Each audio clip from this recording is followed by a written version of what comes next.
Okay, I think I got one more test I can do today. I've got the SAR B6. This is a full size. It's a 4.5-inch barrel, so just about equivalent to a Glock 17. And I'm going to try this Tula Ammo again, this Efficient Self Defense, and I'm going to try it again in this full size sidearm.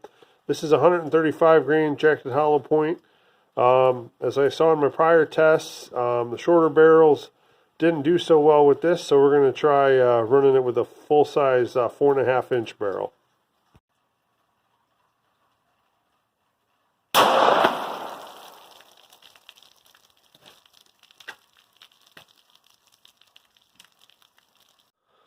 All right, again, this was the Tula 135 grain hollow point through the 4.5-inch barrel SAR B6. Well, it did go through, obviously, the heavy clothing barrier. Went through the first jug, second jug, third jug, fourth jug. I had a heavy clothing barrier here as a backstop. It bounced off of this and it landed right down here on the ground. And as you can see, we had no expansion. All right, here again are the results with the full-size 4.5-inch barrel. Tula Efficient Self Defense, no expansion. Okay, here is the wrap-up of the Tula Ammo Efficient Self Defense 135 grain 9mm hollow point ammunition.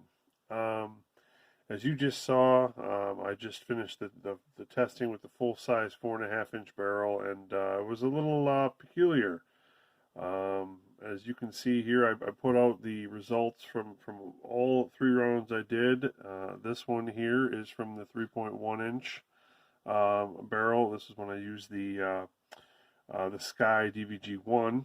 And as you can see, there was some minor, very minor expansion. That was also through a heavy clothing barrier. Then I used the 3.7-inch SIG P365XL, and this had some minor to moderate expansion through that heavy clothing barrier.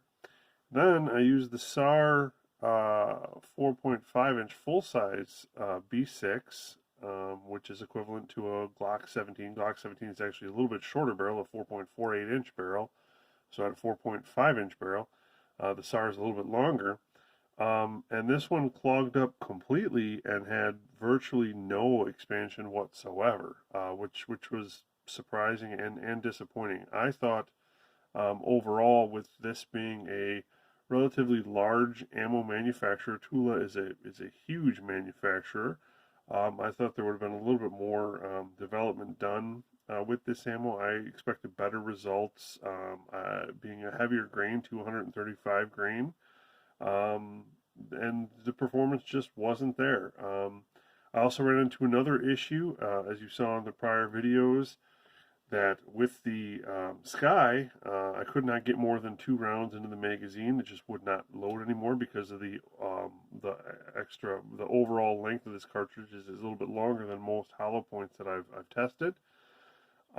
It was fine when I used the 3.1-inch Ruger LC9S, and also fine in the SIG.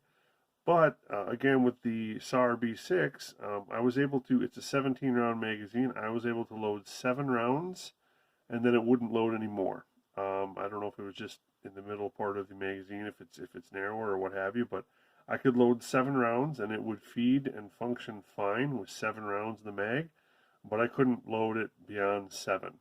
And I tried that several times. It just would not work. So overall, I'm actually very disappointed. I was hoping that with the full size we'd get a little bit better improvement here than we saw with the 3.7. And we just didn't have that. Maybe it was the testing conditions. Again, this was just a 1-round test. I do have some gel on order. I do hope to start using gel in my videos to make them a little more consistent as far as a testing material.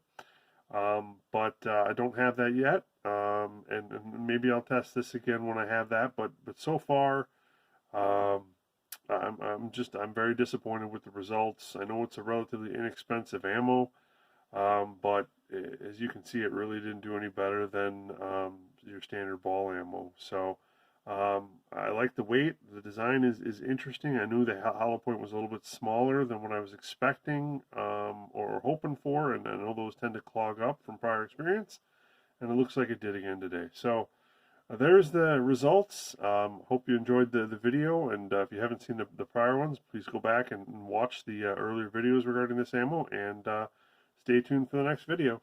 Thanks.